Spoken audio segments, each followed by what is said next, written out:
Il y a une bouche au centre de la terre. Les mots, les aliments, les langues entrent et sortent de la bouche. Les vents, les animaux, les arbres entrent et sortent de la terre, entrent et sortent de la bouche. La bouche dissout le corps, c'est l'orifice premier, l'orifice inhabitable. Le trou frontière, le sexe de l'histoire, son point final qui s'approche pour engloutir, sombrer vers le noyau, revenir à l'eau, revenir au vide. Mon corps gravite autour du vide, l'histoire gravite autour du vide. J'ouvre la bouche, je vomis l'œuf intact, je vomis les yeux, les planètes, les corps troués des femmes, les tumeurs qui trouent les corps des femmes. Je vais entrer sur scène, ôter toutes les épaisseurs, arriver au centre, à la bouche qui est le sexe du monde, à la rive qui me précède et qui m'attend. J'ouvre la bouche. Au commencement, une femme vomit. Au commencement, un vagin se dilate avec la gorge et la pupille, la terre se fend, c'est une overdose, c'est la création du monde, c'est un cri qui se dépasse, c'est le secret qui nous sauve, c'est le silence des mères qui serrent les filles entre leurs cuisses, c'est la viande arrachée à l'os, le spasme ébloui. Ça ne se dit pas, c'est le rien que je dis rien. C'est à ça que je touche. Je possède ma disparition. Je m'excuse à la forêt. Convoque les Inuits, Oran, Oka, Ho Chi Minh, Ganawake, Der el Amar, Alger, Amam, Protectorat. Les langues arrachées, les langues fantômes qui grouillent encore. Je me fonds au mur, me range du côté des extinctions. C'est une contraction, c'est la naissance du monde qui s'arrache au monde. Un geste difforme, le calque d'une noyade. Je fais le deuil de la terre. Je vois ma mère s'éloigner, vieillir, briller. Dans la peine inconsolable, les ratures sont des paysages. Je berce le vide. Des mondes s'écoulent de mon sang boueux. L'étoile s'effondre, sombre en son centre. L'eau trouve son chemin sous les mémoires de pierre. La faim mute de corps en corps. Les chairs roulent, s'engendrent, se percent, se dévorent. Un appétit ancestral. Le noyau palpite au centre d'un oiseau mort. La balle perdue reluit sous le cœur. Logée dans les souffles interrompus, les chutes transmises, l'espace d'une dernière résistance. Et ce qui reste d'amour rampera dans l'argile pour revenir à la mer. Olivia Tapiero, merci beaucoup d'avoir ouvert cet échange entre nous par ta voix qui dit des mots de rien du tout, un livre que tu viens de publier chez Mémoire d'Encrier. Bienvenue. Merci Nathanaël pour cette invitation. Ben oui, en ce lieu qui n'est pas un lieu, suspendu entre nos deux voix et qui en interpelle bien d'autres. Alors, l'invitation se fait dans le cadre d'un cours de maîtrise à l'Université du Québec en Outaouais qui porte sur la traduction, les questions de l'intimité et de traduction, de traductibilité. Et donc, il m'avait semblé évident qu'une conversation entre nous s'imposait autour non seulement de rien du tout, mais de ton travail en général, qui est principalement littéraire, mais où tu touches également à un travail photographique par la vidéo, musicologique par le piano, la voix et d'autres instruments, je crois, et puis par la traduction. Alors, j'aimerais, pour commencer, sans te demander de te présenter, parce que je pense que c'est quelque chose d'impossible, de parler un petit peu à partir de ce moment, de ce travail et du travail plus généralement auquel tu te livres, auquel tu te dévoues. Pour moi, rien du tout, ça marque comme le début d'un autre cycle où je me suis défaite de plusieurs structures que j'avais beaucoup intériorisées au cours de mes études et des lectures forcées. Et puis, c'est un texte que j'ai plutôt travaillé comme une composition, comme une partition brûlée. Mm. C'est-à-dire où je ne cherche pas à faire un tout, je ne cherche pas à relier. Il y a, y a quelque chose qui n'est pas linéaire. En fait, pour moi, c'est un texte qui s'est vraiment construit en forme de spirale et qui parle aussi des itinéraires en spirale à travers les lieux, à travers l'histoire, à travers les langues. Euh, et il y a quelque chose aussi de peut-être plus... c'est c'est une autre voie peut-être que j'ai trouvée ou bien que j'ai cerné quelque chose de ma voix là et j'ai envie de continuer dans cette direction. Euh, pour moi aussi, mon rapport à la traduction, c'est à la fois dans une pratique, c'est en partie mon travail, c'est un geste aussi d'amour, de désir que j'entretiens avec des textes littéraires. Mais pour moi, c'est aussi ça, pour moi, la traduction, c'est aussi une manière de penser les. Ben, je t'emprunte un mot ici, mais comme les syncopes qu'il y a dans les correspondances, l'impossibilité de se toucher véritablement, et puis ce que ça peut impliquer pour notre rapport à l'histoire et notre rapport au monde vivant, non humain. Euh, donc, il y a une préoccupation comme écologique aussi à travers ce rapport à la musique et à la traduction. Et qui est déjà très présent dans Phototaxi, où il y a une sorte d'enchevêtrement de monde, de lieux. Je pense à l'idée que tu dis dans Est-ce une idée? On pourrait se poser la question, mais tu parles d'une douleur que tu imagines diasporale, intercontinentale. Et donc, il y a une sorte de dispersion, de rencontres, de lieux. Tu n'es pas dans un lieu fixe, forcément, il me semble, ou que ce soit par les langues ou par les lieux évoqués, il y a quelque chose qui est en Oui, mouvement.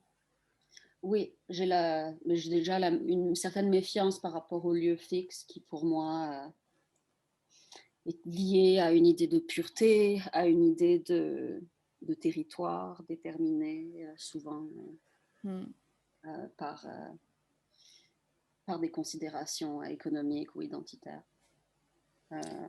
Oui, ou même nationaliste, je pense au Ouais, mot même terroir et ce que voilà. ça revêt, surtout au Québec, mais en France aussi.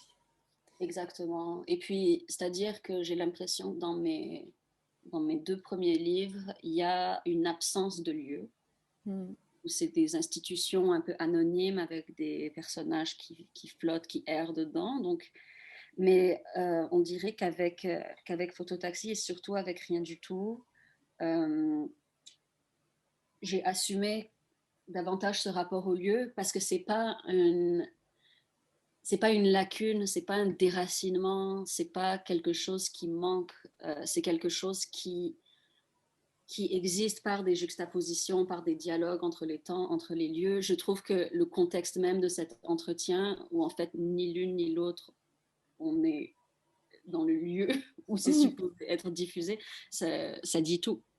Oui. Euh, donc, dans, dans Rien du tout, il y a dans Rien du tout, je pense que c'est le premier livre où je nomme des lieux, Mm. parce qu'avant, c'était jamais là. Euh, mais c'est des lieux qui dialoguent, qui portent une certaine histoire aussi. Par exemple, Oka, ça porte, Mm. ça a des connotations différentes. Et je pense que ça, c'est quelque chose que j'ai pu plus assumer.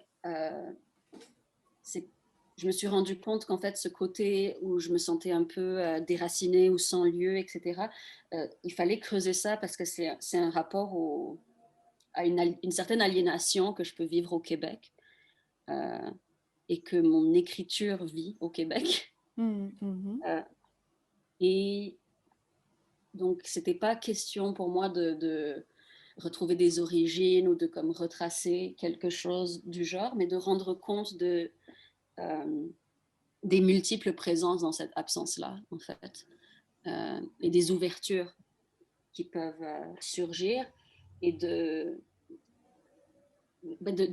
l'intelligence de la méfiance aussi qui peut surgir de ça. Euh, C'est-à-dire que le fait que j'évitais les lieux jusqu'ici, euh, ça, pour moi, ça révèle pas une absence de lieu, mais un rapport comme écrasé au lieu. Mm. Donc il y a quelque chose qui en moi fuit, que ce soit mon écriture, mon visage, mon accent.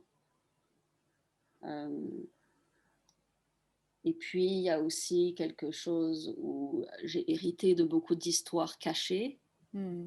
beaucoup de silence, mais que ces choses-là ont un poids. Et c'est pas, voilà, je les pense pas comme des manques ou comme des lacunes, mais simplement comme une autre manière d'envisager un corps dans un monde. Oui, et par ailleurs, tu ne reposes pas le texte dans une idée de l'exil non plus. Même si tu fais mention d'exiler à un moment donné, mais il me semble que ce n'est pas là la question où tu ne t'identifies pas forcément, où le texte ne s'identifie pas forcément à ce terme qui est très très chargé Bien sûr. et beaucoup manipulé, me semble-t-il, instrumentalisé. Tout à fait. Et en fait, pour moi, une notion comme l'exil, ça reconduit un rapport au lieu qui est très statique, qui est très dans l'unité et donc qui risque une dérape nationaliste. Et très Exil. nostalgique. Oui, et c'est nostalgique aussi, mais ça trace déjà une frontière. Exil, c'est à l'extérieur de quoi? Ok, tu étais à l'intérieur de quoi avant? Oui. Euh, Mais c'est aussi par rapport au vécu, non? Parce qu'il me semble qu'il y a une période où on a beaucoup voulu, on, euh, zot, c'est-à-dire on a beaucoup voulu s'identifier à ce mot. C'était un mot un peu passe-partout, mais qui dénaturait peut-être quelque ouais, chose qui de est ce qui nature. est réellement vécu. Tout à fait. Et puis au Québec, j'ai l'impression que cette notion d'exil est rattachée d'assez près à une espèce de gratitude envers la terre d'accueil. Euh, C'est-à-dire, j'ai été exilée de mon pays et là j'arrive et je peux prendre la parole, etc. Alors que c'est pas du tout ça la réalité. Hmm. J'ai l'impression que l'exil sert à fétichiser le lieu où on arrive et à exotiser le lieu qu'on a quitté. Et puis, ça ne m'intéresse pas. C'est-à-dire, ça m'intéresse dans la mesure où je trouve ça dangereux et que je me méfie de ces choses-là. Oui, Mais puis c'est à pas dans mon formuler vocabulaire. une forme de subjectivité peut-être. Mhm, mhm.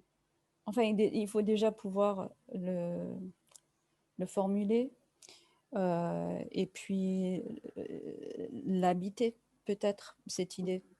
Mhm. Je ne sais pas. Ouais. Et puis, il n'y a pas. Tout à fait, ouais.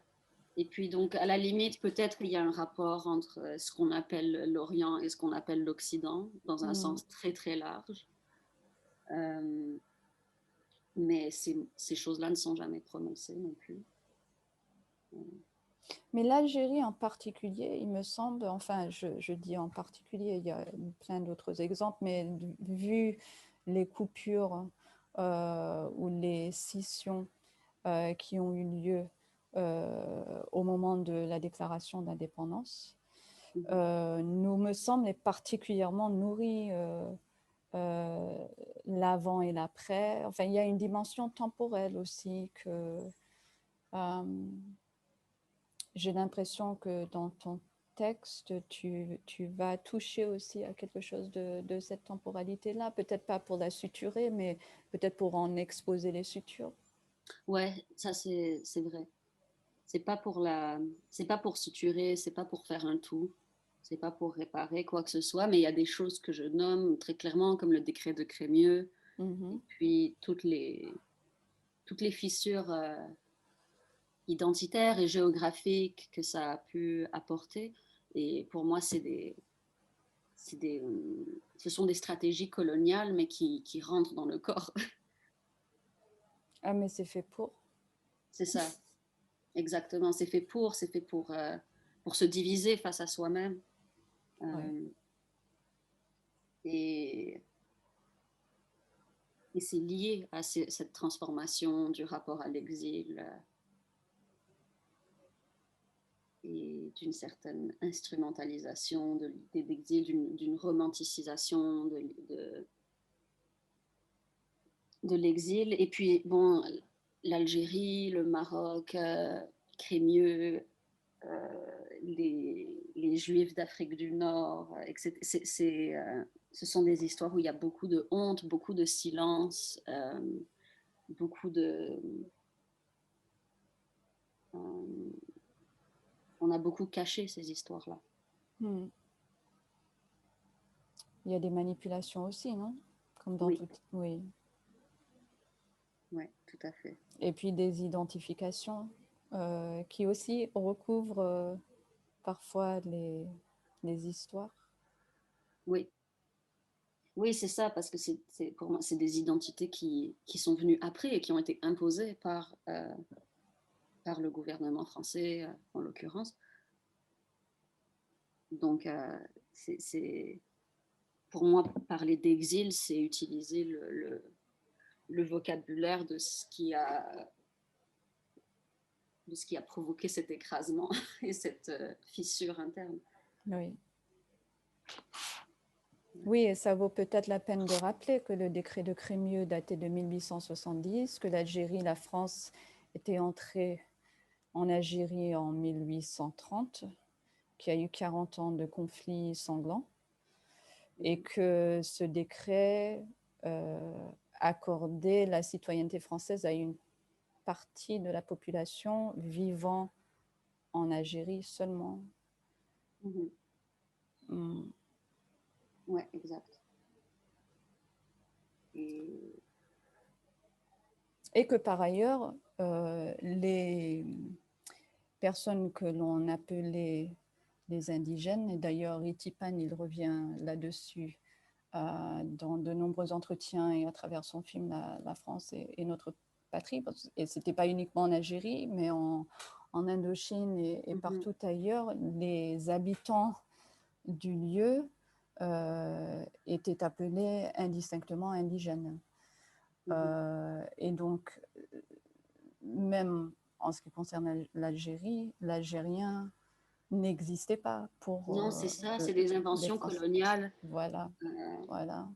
et, euh, et l'idée, c'est pas nécessairement de remonter le temps pour essayer de comprendre des traces de ce qu'il y avait avant, mais c'est plutôt d'examiner les conséquences, euh, les doutes, les ramifications de ces catégories coloniales-là. Oui. Oui, et que pour une participation à l'Empire, il fallait s'amputer d'une grande part de son identité. Si on était musulman, il fallait renoncer à sa culture. Exactement. Et puis ça, cet héritage de l'assimilation comme mode de survie, c'est quelque chose qui a été très présent chez moi et dont je parle dans Rien du tout aussi. Euh, et dont je parle aussi dans Phototaxi. Mais je pense qu'il y a quelque chose qui traverse ces deux livres-là, où il y a c'est même pas une désillusion parce qu'il n'y a pas eu d'illusion, mais c'est en fait arriver devant le fait que cette assimilation-là est une violence identitaire, linguistique, une violence sexuelle aussi. Toutes ces choses-là sont liées, mais que le corps se souvient, le corps sait. Mm. Oui, et le corps, le corps transbordé, le corps déplacé, décalé, porte avec lui ces histoires-là. Et donc, il y a aussi des traces de cet état de fait colonial dans la culture ou dans le, comment dire, j'ai envie de dire l'enceinte québécoise, mais c'est peut-être pas tout à fait le mot à employer, mais dans ce lieu-là, cet espace, il est parcouru de ces mêmes décisions, de ce que tu appelles la confiscation. Oui, Elle c'est est ça. là aussi. C'est ça. Exactement. Et c'est souvent, c'est pas vraiment quelque chose dont on parle parce que le discours public de toute façon a tendance à binariser les choses, donc soit tu es assimilé, soit tu l'es pas, etc.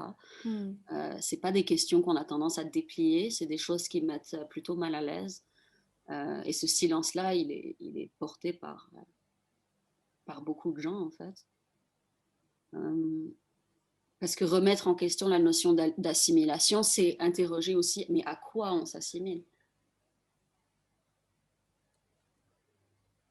À quelle langue, à quel corps, à quelle manière d'écrire, d'être au monde, de désirer même. C'est des choses qui s'infiltrent jusque dans le désir même. Et le silence, par ailleurs, c'est un silence, tu le dis, qui abrite. Oui. C'est un dernier recours, tu dis. C'est ça, parce que c'est pas... c'est ça, l'idée, c'est pas de revendiquer une autre identité ou de reproduire ces mêmes pièges. Il y a pour moi, dans l'obliquité, dans l'opacité et dans le silence, il y a un grand potentiel de résistance, d'échappée, de fuite. Et donc, je ne nommerai pas ce vers quoi je vais, mais je nommerai le silence qui protège ce vers quoi je vais. Et ça, c'est quelque chose que je retrouve. Pour moi, c'est comme une sensibilité cinématographique aussi. Je pense aux oiseaux de Herzog. Je pense à l'ouverture de Sans Soleil de Chris Marker. Il y a une grande puissance à protéger, à ce que tout ne soit pas exposé, tout ne soit pas dit. Et c'est pas une question d'entretenir un mystère ou quoi que ce soit. C'est vraiment une prise de position éthique, philosophique, et qui pour moi est liée à la traduction aussi. C'est pas une approche frontale. Donc une traduction qui serait apocalyptique. Voilà. Ouais. Bon. Parce que l'apocalyptos, enfin, c'est Derrida. C'est la mise en lumière, ouais. Ouais, c'est ça. C'est ce qui enveloppe et soustrait à la vue, enfin, qui... Qui surexpose. Ouais. J'ai envie de te poser une question par rapport à une parole de ton grand-père que tu cites dans le livre. Ouf. Et on n'est pas obligé d'en parler dans le si tu rêve. ne veux pas. Il dit, si tu peux vendre le nom, tu vends le nom. Oui. Oui. Donc ça, c'est dans un rêve, si je me souviens bien. Voilà, c'est ça. Si tu peux vendre le nom, tu vends le nom. En fait, ça vient de loin. Est-ce que tu as une question précise ou tu me laisses Non, vas-y, improvise. Sinon, si tu veux, je peux préciser. Mais... Ok, mais pour moi, il y a ça aussi. C'est que dans mon héritage personnel, toute l'histoire, toute l'arabicité, etc., c'était porté par les noms des femmes aussi. Mon nom de famille vient de ce grand-père-là. Donc il y a quelque chose qui recouvre. Et ce grand-père-là était français. et sa femme, ma grand-mère, était algérienne. Et pour moi, c'est ça, on est encore là dans un espèce de désir colonial dont j'hérite une culpabilité peut-être. Mais en tout cas, c'est d'une violence inouïe. Si tu peux vendre le nom, tu vends le nom. Oui, c'est ça.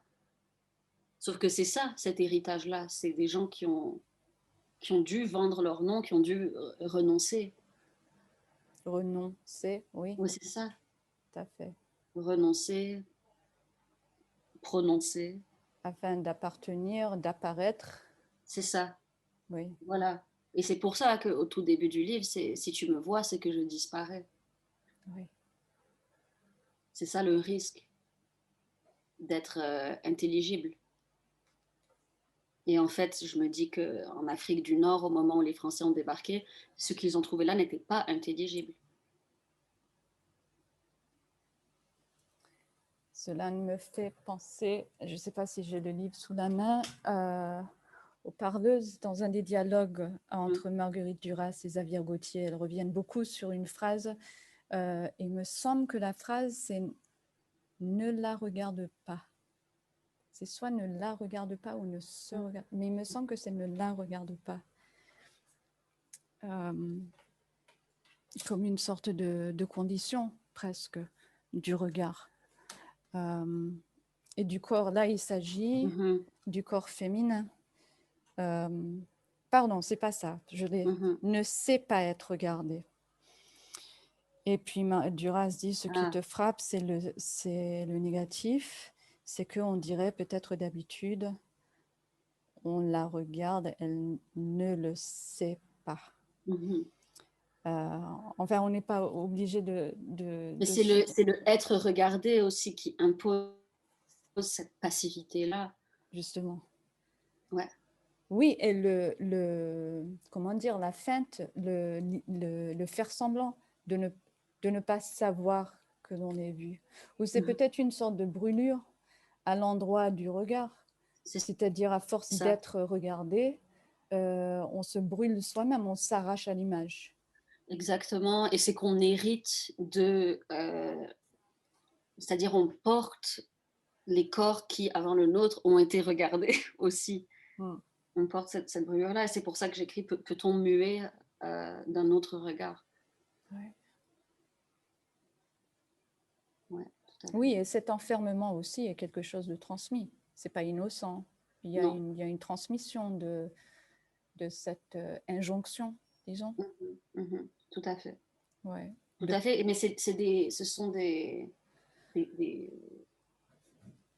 phénomènes, des phénomènes vérités qui remontent à la surface du corps avant d'être en discours. C'est des choses qui échappent au discours, et c'est pour ça que ce livre-là il s'écrit dans ses propres failles. Oui, et là, il y a quand même, ça se démarque, même s'il y a des débuts de fragmentation qui sont présents dans Phototaxi. Là, la page commence à se désagréger, ou c'est le langage qui se désagrège, et les béances, ce que tu appelles les béances, sont de plus en plus visibles. Il y a des coupures. Et ça tombe, ça chute, ça me fait... En fait, le corps qui tombe de Phototaxi tomberait presque à travers, dans ces espèces de failles qui sont... C'est ça, exact. Ouais. Et je pense que le changement, c'est que jusqu'ici, je me fondais sur des structures, des mécanismes romanesques peut-être que je faisais éclater de l'intérieur à chaque fois, mais encore une fois, ça c'est reprendre The Master's Tools. Alors que là, il n'y a pas d'unité à briser. Il n'y a pas une part de... Il y a un travail éditorial qui vient s'ajouter à ça aussi, non? À ces décisions? Pour rien du tout? Non. Ah, oui. Pour les livres précédents? Pour les livres précédents, oui, ben c'est un mélange peut-être entre le travail éditorial et puis ce que je lisais, les études dans lesquelles j'étais, euh, une espèce de contrainte dont on m'avait un peu gavé. Mhm. Et puis, j'avais pas encore trouvé les textes qui allaient vraiment me nourrir. Les fuites. Ouais, c'est ça, dont tes textes, en fait. Ah, Mais bon, on va pas commencer là-dessus. non. Non, non.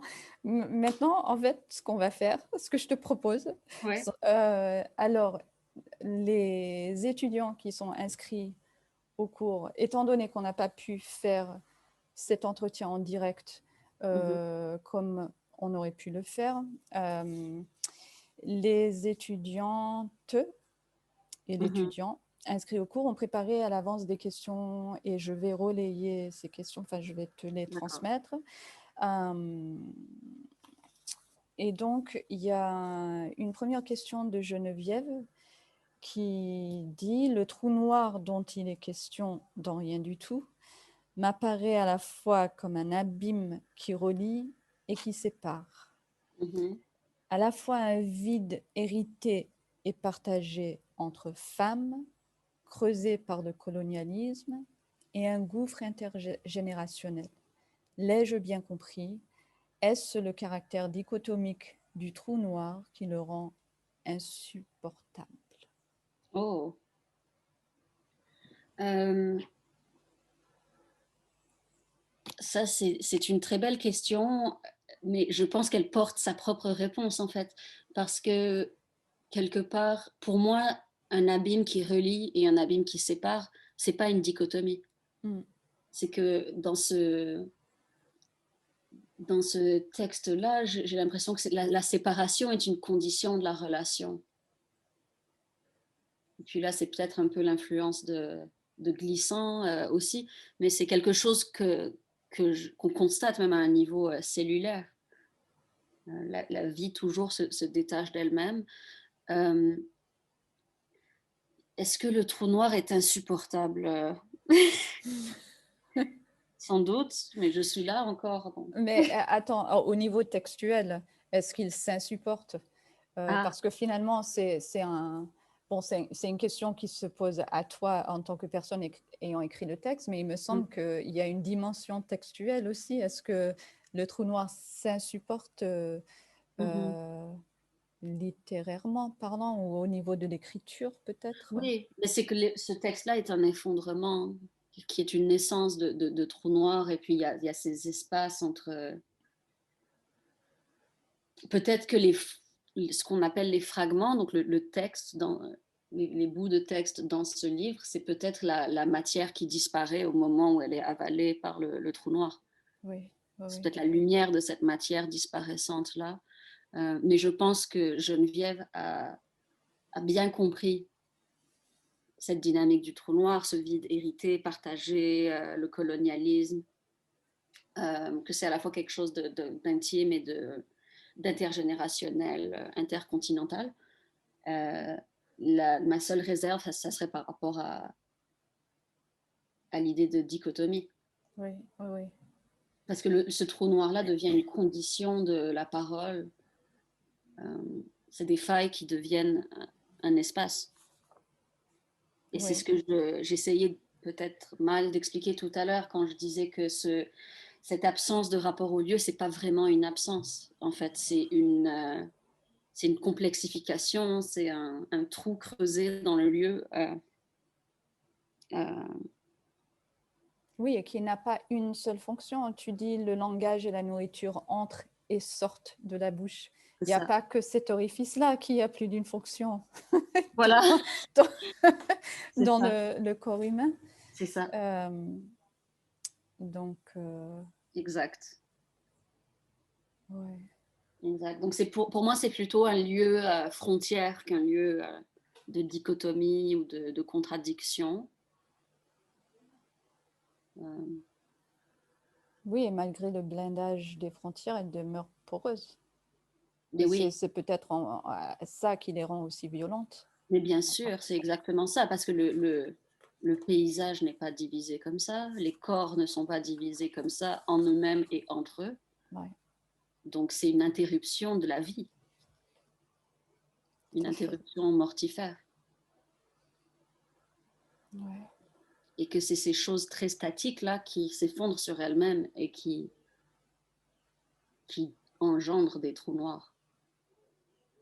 Et par trou noir, là, on peut parler de physique quantique, mais aussi de dépression, de ce qu'on appelle dépression, ou d'un silence hérité, ou d'un appétit hérité. Ouais. Oui, oui. Du gouffre. Le gouffre, oui, mais ce gouffre-là, il naît d'objets statiques et inertes, comme les frontières ou les étoiles mortes. Ben, le trou a nourri au moins deux ou trois des questions, me semble-t-il. Ah Alors, ouais. Sarah Jane te demande, j'y vois un mouvement spiralé à travers rien du tout.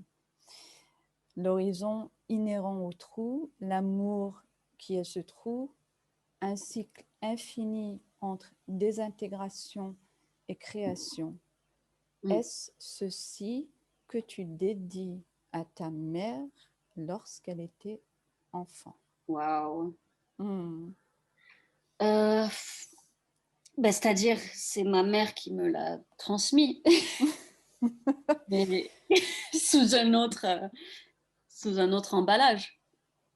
Un emballage d'intégration, un emballage voilà, de déplacement, de placement. Hmm. Euh, donc, je l'ai simplement déballé et je lui rends parce que je pense qu'elle-même, et puis là c'est personnel, mais je pense que ça parle plus largement des générations, euh, elle-même n'a pas pu faire cet itinéraire en spirale, puisqu'elle était entre les lieux. Hmm. Mais moi, je suis née ici, j'ai cet entre-lieu que je porte en moi, et pour survivre, je dois faire cet itinéraire en spirale, parce que Hmm. sinon, le Québec va me tuer. Oui, C'est... j'ai Merci, maman. l'impression que si on était en direct, il y aurait une grande conversation à poursuivre là-dessus. Ouais. Ah ouais, ça c'est sûr. Mais je me pose une question et je me la pose à moi-même aussi, mais je vais, enfin, je la tais en moi pour qu'elle t'arrive peut-être. Mais la mère, la maman, Mhm, pas maman, on dit la mère. mhm. Euh, Est-ce qu'on, et c'est violent peut-être ce que je vais te demander, mais est-ce que afin d'arriver à l'amour de sa mère, faut-il y passer par l'imaginaire de son enfance? À l'amour ou à la mort de sa mère? Non, non, l'amour. Non, mais Oui, oui, je te oui, tout dis que à c'est une question assez violente. Est-ce que parce Mais que, oui, tout à fait, tout à oui, fait. oui, C'est de voir de, de quelles assimilations elle est faite, elle, de quelle rupture elle est faite. Donc tout à fait, c'est peut-être non, c'est-à-dire j'ai pas besoin de passer par là pour aimer ma mère, je pense, mais j'ai besoin de passer par là pour lui pardonner certaines choses. Oui. mhm, mhm, Et je crois que c'est le cas de beaucoup de personnes qui ont des itinéraires semblables aux miens, c'est-à-dire c'est pas, oui, c'est une question qui est hyper intime et qui en même temps recoupe la réalité de tellement de, de gens qu'on dit de première génération. mhm, mhm. Donc bien sûr, il fallait que j'accouche de ma mère. Ah, mais c'est intéressant ce que, attends, excuse-moi, de ce que tu viens de dire, de première génération, parce qu'il me Ouais. semble que même l'idée de première génération est une idée qui est ancrée, qui a un ancrage topographique ou même Mhm. peut-être national. Mais tout Euh, à fait, c'est comme une échelle d'assimilation, c'est-à-dire on te pardonne plus de choses si tu es première génération, mais là si tu es troisième génération, tu dois être... C'est comme une... une échelle qui amène vers une québécité qui n'advient jamais. Et ce n'est pas uniquement au Québec. Là, Non, partout. dernièrement, à l'École des Beaux-Arts de Chicago, ils ont fait circuler une lettre. On a demandé aux profs de signer cette lettre. Donc, des profs qui seraient de première génération, donc les premiers de leur famille à avoir été fait des études supérieures, dites supérieures, qui sont Ouais. souvent inférieures, disons-le bien. Supérieure, ouais.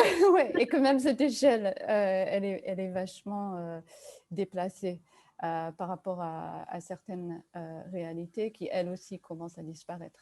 Mais cela demande déjà une identification, cela privilégie certains vécus et cela fait la promotion d'une certaine politique Mais au sein de totalement. l'école vis-à-vis des étudiants et étudiantes immigrés notamment.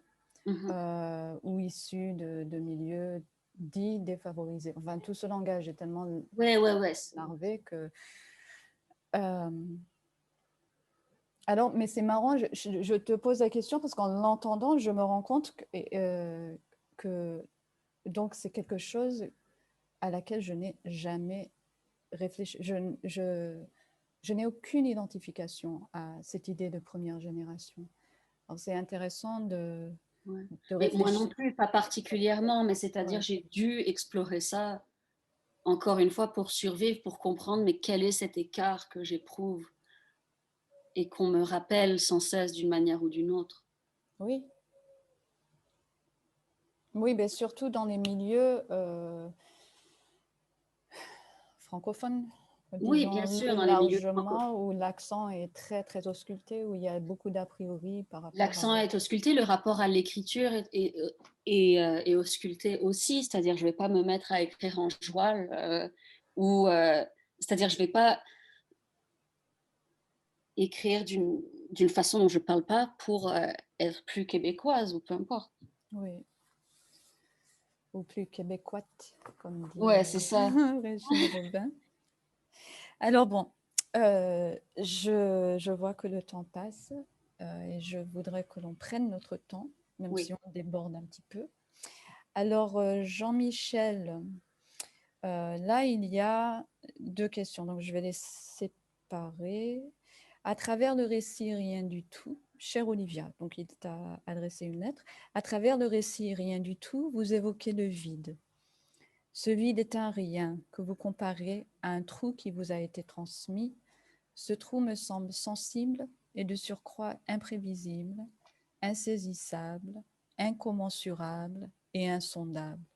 Un trou est un espace dépourvu et entouré de matière. Qu'est-ce que cette matière qui cercle ce trou? Waouh. Le langage, mon Oui. corps, la pensée, le lieu, toutes ces choses qui ne tiennent pas, je pense. Donc c'est une matière à la fois matérielle et immatérielle. Oui, matériel et immatériel, tout à fait. Ou même irais-tu jusqu'à dire dématérialisé, ce qui est un mot qui revient Oui. dans le texte? Mais je pense qu'en fait, c'est une confrontation de la matière. Comme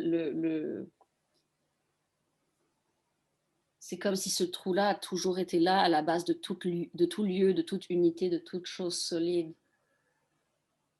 Et qu'il est tellement masqué par l'histoire, par les silences, par un certain rapport à la langue aussi, qui cherche à colmater, à pallier ça. Et là, c'est... En fait, pour moi, ça me renvoie à la première question, c'est la matière qui s'insupporte, que ce soit la matière de la langue ou du lieu. C'est la matière qui s'insupporte jusqu'à ouvrir jusqu'à dévoiler le trou en elle. Mmh.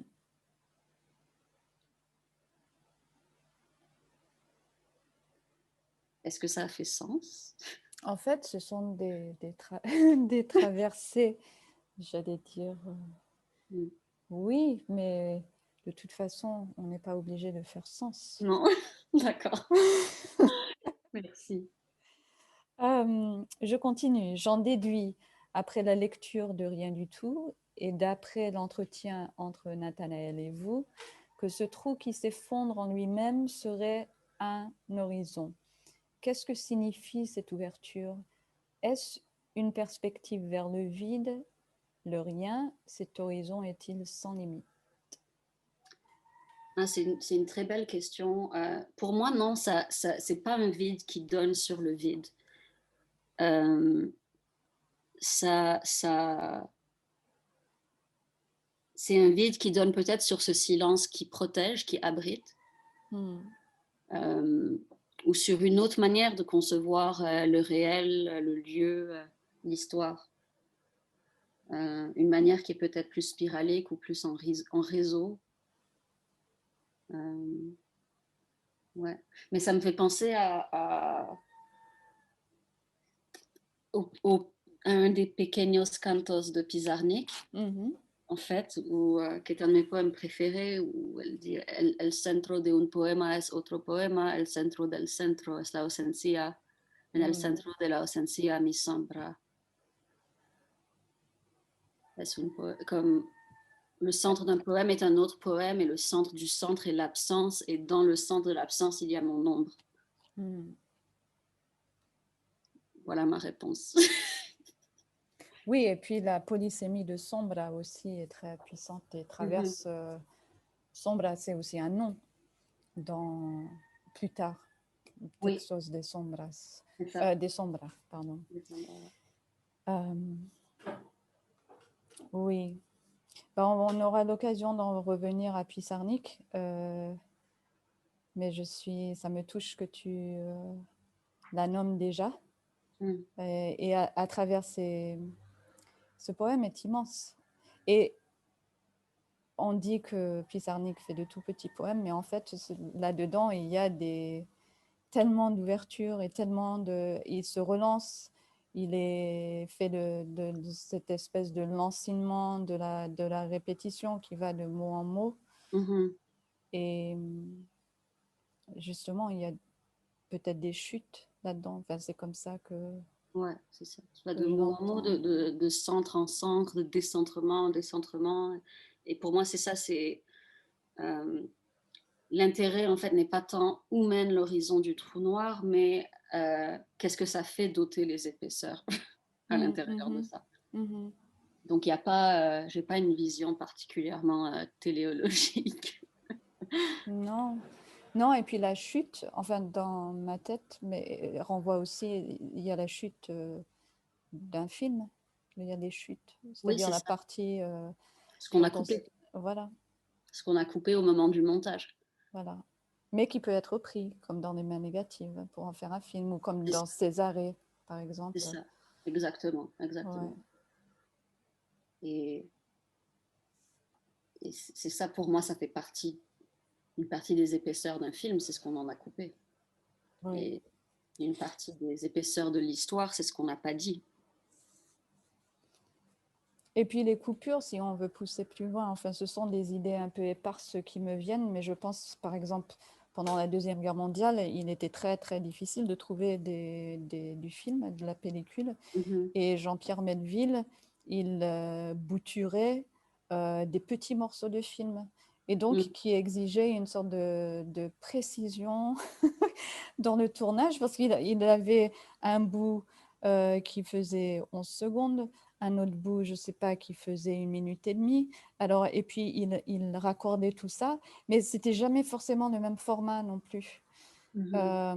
Et il y a là-dedans, dans le geste, enfin, sans rentrer dans le cinéma de Jean-Pierre Melville, ce dont je ne suis pas du tout qualifiée de faire, mais cette idée, ces décalages-là aussi, je pense que cette question de la matière à laquelle tu renvoies sans cesse et que tu ramènes sans cesse au corps, c'est une forme, malgré les dématérialisations, je pense auquel on est assujetti. Cette matérialité, elle existe toujours, et ce genre d'exemple, il me semble vraiment très, très important pour se rappeler Le rapport du corps au monde.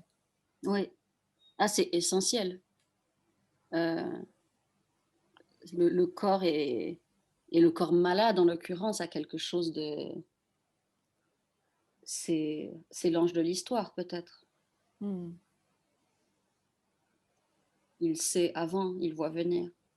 Ou en fait, je sais, ça dépend comment on l'interprète, mais c'est...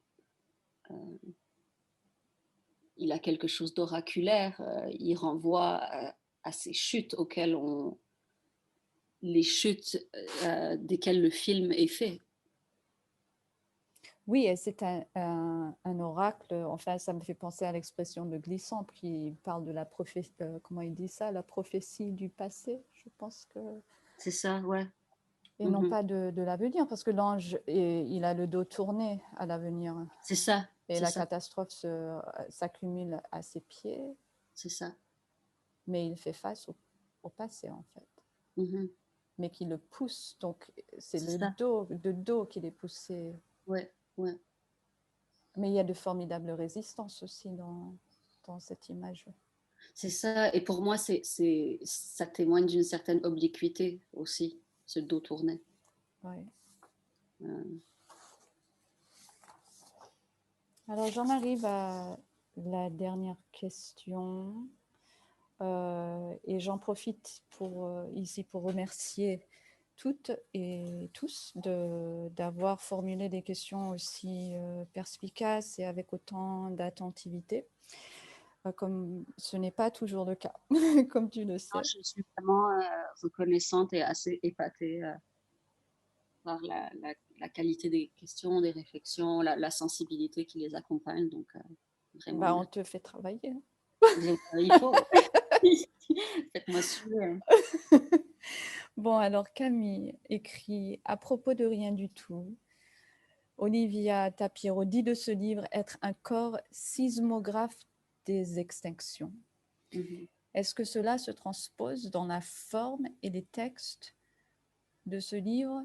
On semble reconnaître des zones d'accrétion et de subduction entre les pages, mais aussi dans le ton de chaque passage, un va-et-vient comme la montée et descente des marées.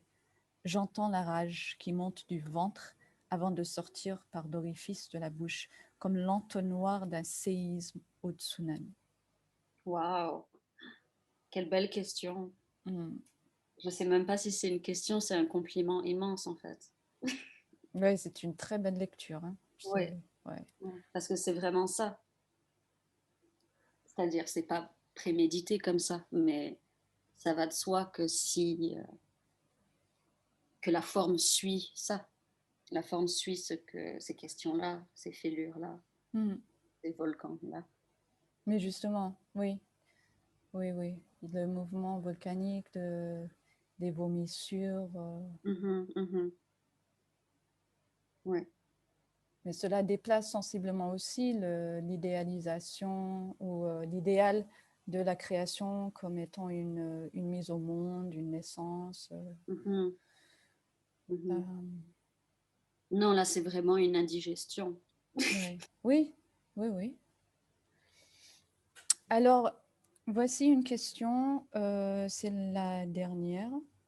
Euh, Lorsque tu suggères avoir été blanchi par les études universitaires et les corpus littéraires européens, y a-t-il un désir de faire usage de la structure argumentaire scientifique masculinisée pour théoriser les blessures coloniales héritées à travers les femmes? Euh, peut-être, peut-être.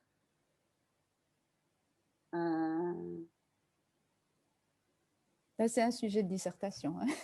oui, vraiment, mais c'est-à-dire peut-être à certains passages dans le texte, ça peut glisser vers ça. En même temps, j'ai pas, euh, je crois pas que ça soit théorique parce qu'il n'y a pas, il y a pas système, il n'y a pas concept nécessairement. Euh, mais c'est vrai qu'il y a peut-être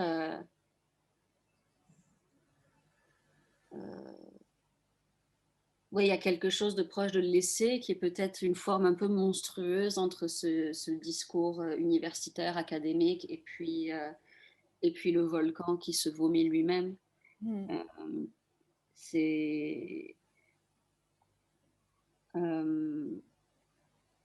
et c'est un mécanisme de survie hérité aussi, et qui est contradictoire aussi, bien sûr.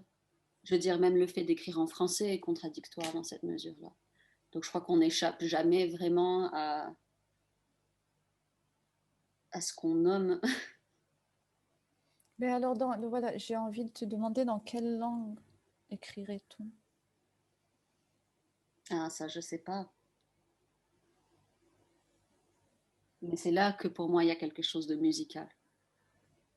Ah oui. Ouais. Et c'est... Je sais pas dans quelle langue on écrirait. Peut-être qu'il faudrait se taire. Ah, mais même là, on est pris. Ouais, ouais, bien sûr. On Mais est on n'y échappe pas, c'est pour ça qu'on continue, en fait, non? Oui, je ne sais pas. Je ne sais pas répondre à cette question. Mhm. Et enfin, je pense à aux langues créoles Mhm. qui vivent ce dilemme Ouais, en tout moment. Enfin, il n'y a pas moyen de se ouais. défaire euh, de cette histoire qui est à même la langue. Les langues européennes, enfin, comment dire, majorité, enfin, je ne sais pas quel mot employer, Ouais. dominante, se sont beaucoup nettoyées, épurées Mhm. de, j'ai envie même de dire leurs anfractuosités, mais leurs différences aussi, enfin, à l'intérieur des langues, les projets de nationalisation des Bien langues a sûr. beaucoup enlevé du rapport que qu'avait la langue à À son elle-même. milieu. Mais non, même pas, je pense je ne veux pas dire la nature, parce que la nature elle-même est dénaturée, mais euh, À son contexte. oui, à la terre, Ouais. à la mer, oui, voilà, justement, à la respiration, aux respirations Ouais. des lieux. Parce que même écrire, c'est interrompre ce souffle-là. Donc, euh, c'est-à-dire l'histoire de l'écriture, c'est l'histoire aussi de cette théorisation violente. C'est l'histoire de ce blanchiment aussi. Oui. Et Donc, qui n'en finit pas et qui s'intensifie. c'est ça. Donc, pour moi, c'est même pas une contradiction. Je veux dire, c'est juste la réalité paradoxale et complexe, quoi, de ces positions qui n'en sont pas vraiment. Mm. Ouais. Oui, mais la structure demeure la même. Et tant que Oui. la structure est là, on a beau avoir ce qu'on appelle en créole de belles paroles, Mhm. ça ne change rien. C'est Non, beaucoup de blabla, comme dit Ritipan dans l'image manquante. Quand il apparaît à la télévision à un moment donné, mhm. c'est un moment un peu ludique dans le film, où Mhm. il se demande ce que ses parents penseraient de tout ce blabla auquel il se livre Mhm. C'est ça. s'il le voyait. Voilà, donc il y a aussi une sorte de reconnaissance quand même de ce dans quoi on est pris. Ce sont des grilles. Oui, mais bien sûr. Ouais. Alors, j'ai deux questions sur lesquelles j'aimerais terminer. Et dans un entretien, tu parles de veiller.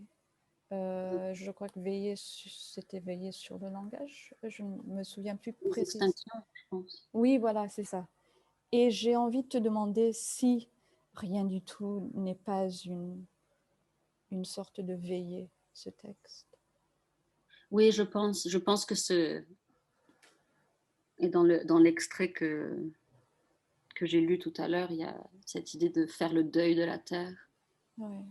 Il y a, je veux dire, il y a un point de non-retour là, qui est une réalité. Euh, pour moi, on ne peut pas écrire en faisant abstraction du fait que le, Le ciel nous tombe sur la tête, je veux dire, ça n'a aucun sens. Donc pour moi, c'est interroger les violences et les trouées du langage qui nous ont menés là aussi. Mm. Et c'est et je pense que tout comme on disait plutôt que le corps porte ses déplacements, etc., on porte aussi l'extinction massive dont on est témoin en ce moment. Mm. On est en relation, je veux dire, même si c'est pas conscient, on peut pas ne pas être affecté par ça, parce que nos corps ont la mémoire d'autres choses. Oui, oui, oui. Mais je me demande pas si... là, ça, c'est une question peut-être que je devrais ne pas poser. Non, vas-y. Justement, non, non, c'est parce qu'elle est trop immense, je crois, mais justement sur cette mémoire-là et la façon dont elle est tue, je pense à enfin, ce qui pour moi est une mémoire continentale et ce dont je me défais de plus en plus. Mais il me semble que la masse même du continent permet certains écarts et mensonges beaucoup plus que les pays plus petits qui sont des îles où Mhm, enfin les failles sont très très visibles. mhm. Quand une route s'effondre, quand il y a un d'éboulement d'un petit bout d'île qui fait 65 km de long, et qui emporte une Et c'est cinquantaine de maisons. que les gens constatent ces effondrements-là, tandis qu'ici, c'est-à-dire dans les lieux plus larges, les continents plus larges, on dépend de la représentation des effondrements, Voilà. de la manière dont ils vont être relayés, etc. Souvent pas. En fait, c'est souvent par les gens qui sont responsables des effondrements que c'est relayé. Donc tout de suite, on est dans un subterfuge, un enveloppement. Oui, il y a une mise à distance terrible. Ouais, mais c'est le contraire de la confrontation. Ouais. Ouais. Ouais, ouais. Mais en revanche, c'est les corps qui sont ces îles qui deviennent fissurées. Oui. Tandis que les corps sur l'île qui voient la route s'effondrer, peut-être ne s'effondrent pas parce qu'ils ont vu la route s'effondrer. Mais disons que déjà, quand on vit dans un lieu volcanique, sismique, euh, bon, la modernité et les installations contemporaines font quand même qu'on prend de plus en plus de distance par rapport à ces réalités-là, mais elles font partie intégrante de comment dire, la Il y a une conscience, figuration. ouais, Oui, il y a une oui. conscience du corps, une conscience comme psychique, là, sans doute. Oui, et puis quand la mer monte et elle dévore les plages, Ouais. ben voilà. Quand elle rentre dans la maison, voilà, Mhm, il y a plus de question. Enfin, la question, elle se pose à ta place. mhm, C'est très puissant. mhm. Enfin, ça remet en perspective les rapports entre l'être humain et Et le paysage qui le fait. oui, ce qu'on appelle le monde. Ouais, c'est ça. Et ce qui renvoie pour moi à la peinture classique chinoise, par exemple, où le corps humain, il est tout petit, mais infime, minuscule, même presque invisible au sein de ces paysages. Et c'est une façon de se rappeler Mhm, de sa place, mhm. sa place dans le monde. Ouais. Sa place qui dépend des autres, qui est en correspondance, qui est en interrelation. Ouais, c'est Aussi pas, douloureux que ça puisse être, je veux dire, cette interrelation-là entre le corps et le monde et la petitesse du corps, elle doit être très douloureuse pour l'ego humain si on essaye de s'en couper à ce point-là. oui, mais depuis qu'on a mis l'être humain au centre de l'univers entre guillemets, on ne sait même pas ce que c'est. C'est ça. Je voudrais qu'on s'arrête qu'on suspende la conversation parce qu'elle Ok. ne s'arrête pas avec Pissarnik donc nous lisons tous deux depuis de nombreuses années. Mhm. Toi de façon très fluide en espagnol, moi de façon un peu plus haletante, mais voici dans un de ces recueils intitulé L'Inferno musical, il y a un poème qui porte ce même titre. Aurais-tu envie de lire l'espagnol et je lirai le français? Oui, attends, laisse-moi le trouver. J'ai mon livre de Pizarnik juste ici. Voilà. Poesia completa. L'Inferno, c'est dans les premiers, oui. Ouais. Bon, après c'est le 4e, je crois, poème de... Attends. Ojos primitivos. Ah non, El Inferno musical? Oui, oui, c'est bien ça. Ok. Golpean con soles, nada se acopla con nada aquí, y de tanto animal muerto en el cementerio de huesos filosos de mi memoria, y de tantas monjas como cuervos que se precipitan a juzgar entre mis piernas, la cantidad de fragmentos me desgarra, impuro diálogo, proyectarse desesperado de la materia verbal, liberada a sí misma, naufragando en sí misma. Ouais.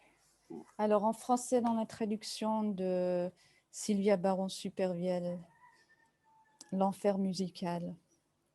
Il frappe avec des soleils. Ici, rien ne s'accouple à rien.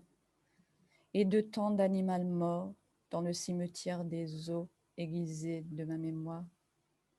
Et de tant de moniales comme des corbeaux qui se pressent pour fouiller entre mes jambes. La quantité de fragments me déchire. Dialogue impur, une projection désespérée de la matière verbale, délivrée à elle-même, engloutie en elle-même. Ouais. Alors, en te lisant, Olivia, j'ai pensé à ce poème et pour moi, en tout cas, il m'a semblé qu'il pourrait servir presque d'épigraphe ou même d'épilogue, même si je ne veux pas mettre de mots sur tes mots, mais il y a des liens qui sont tellement frappants. Ça faisait un moment que j'avais pas lu ce poème et puis je dois dire que c'est vrai, mais surtout libérée à elle-même, engloutie par elle-même, c'est un peu cette question de la dichotomie ou de où mène l'horizon du trou noir. C'est les deux. Oui, moi quand je lis la quantité de fragments me déchire, pour moi cela évoque beaucoup l'écriture de ce texte, la façon dont je la reçois.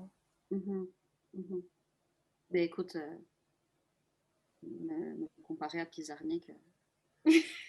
Je te dédie de ce poème, mon ami. Et je te remercie infiniment de ta disponibilité, ton ouverture et d'avoir voulu passer ce temps en décalage ensemble.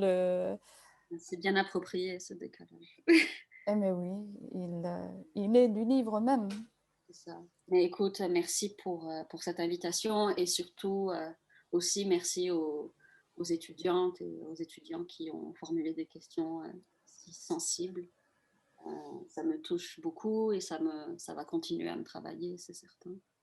Je pense qu'on va continuer à en discuter beaucoup cette semaine et cela va nous nourrir, nourrir longtemps. Alors, je te remercie vraiment, beaucoup de reconnaissance et je ne te dis pas au revoir, je me dis que ce sont des points de suspension qu'on met à la fin de cet entretien en attendant la suite. Merci beaucoup, Olivia Tapiero. Merci, Nathanaël.